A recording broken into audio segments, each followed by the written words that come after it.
Day 2 in London. ഇന്നത്തെ യാത്രയിലെ first destination കോവന്റ് garden ആണ്. അതിനായിട്ട് നമ്മൾ ട്യൂബ് വെയിറ്റ് ചെയ്തിരുന്നു. അങ്ങനെ ട്യൂബിലൊക്കെ കയറി നമ്മുടെ നടപ്പ് തുടങ്ങി. അപ്പോൾ ഒരു 10-15 മിനിറ്റ് നടക്കാനുണ്ട് കോവന്റ് ഗാർഡനിലേക്ക് എത്താൻ. നല്ല രാവിലെ ആയതുകൊണ്ട് തന്നെ തിരക്കൊക്കെ തുടങ്ങുന്നുണ്ടായിരുന്നുള്ളൂ. അങ്ങനെ ഞങ്ങൾ പതിയെ കാഴ്ചകളൊക്കെ കണ്ട് ഇങ്ങനെ നടക്കുകയാണ്. ലണ്ടൻ സിറ്റി ക്രിസ്മസിനായി പൂർണ്ണമായിട്ടും റെഡിയായി കഴിഞ്ഞു.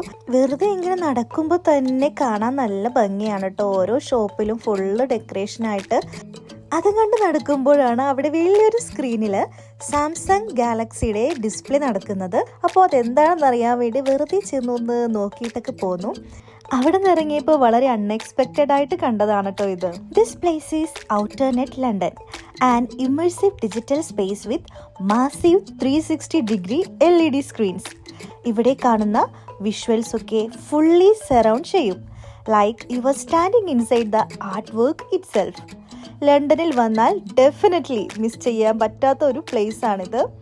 Because this is one of the most standing digital experience in the city. അവിടെ നടക്കുമ്പോഴാണ് ഹാരി പോട്ടർ എന്ന് എഴുതിയ വലിയൊരു ബിൽഡിംഗ് കണ്ടത്. ഇത് പിന്നെ ഞങ്ങളുടെ ഐറ്റിനറിയിൽ ഇല്ലാത്തത് കൊണ്ട് അവിടെ കയറാതെ ഞങ്ങളുടെ യാത്ര തുടർന്നു. അപ്പോൾ നമ്മുടെ ഡെസ്റ്റിനേഷൻ എങ്ങോട്ടാണ്? Yes, കോവന്റ് garden. അറ്റ്ലാസ്റ്റ് ഞങ്ങൾ കോവന്റ് ഗാർഡനിൽ എത്തി. അതിൻ്റെ അടുത്തുള്ള ഷോപ്പിലാണ് ഒരു വെറൈറ്റി സംഭവം കണ്ടത്. വൈറ്റ് ബെയർ കൊണ്ട് ഡെക്കറേറ്റ് ചെയ്തിട്ടുള്ള ഒരു ഡിസ്പ്ലേ.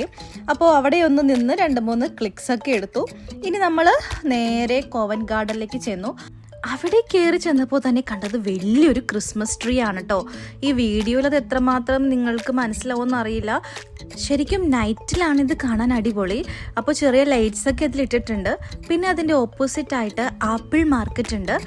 നമ്മൾ കണ്ടുവരുന്ന സാധാരണ മാർക്കറ്റ് അല്ല. ഇവിടെ മെയിനായിട്ടുള്ളത് hand made art and design ആണ്. അതിൻ്റെ തൊട്ടടുത്തായിട്ട് തന്നെ വലിയൊരു സാന്താ ക്ലോസിനൊക്കെ വെച്ചിട്ടുണ്ടായിരുന്നു. കുറേ പേര് അതിൻ്റെ ഫ്രണ്ടിൽ നിന്നും ഫോട്ടോസൊക്കെ എടുക്കുന്നുണ്ടായിരുന്നു. അങ്ങനെ ആപ്പിൾ മാർക്കറ്റൊക്കെ കണ്ട് ഇറങ്ങുമ്പോഴാണ് വേറെ ഒരു സംഭവം കണ്ടത്. അകലിൽ നിന്ന് നോക്കുമ്പോൾ ഒരാൾ ഒരു കയറിക്കൂടി ഇങ്ങനെ നടക്കുന്നു. ക്യൂരിയോസിറ്റി കൂടി ഞാൻ ഏറ്റവും ഫ്രണ്ടിലെത്തി. അപ്പോൾ ആള് ഈ നടക്കുന്നതിൻ്റെ ഒപ്പം മൈക്കിൽ എന്തൊക്കെയോ പറയുന്നുണ്ട്. അപ്പോൾ നിങ്ങൾ ഈ സ്ട്രീറ്റ് പ്ലേ ഒന്ന് കണ്ടു നോക്കൂ. നമുക്ക് അടുത്ത വീഡിയോയിൽ കാണാം. ഇനിയും ഉണ്ട് കേട്ടോ കുറേ വിശേഷങ്ങൾ.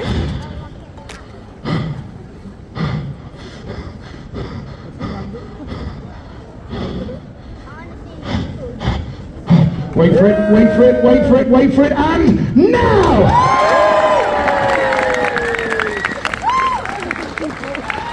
One last question. Did I make you happy? Yes! Then be intelligent.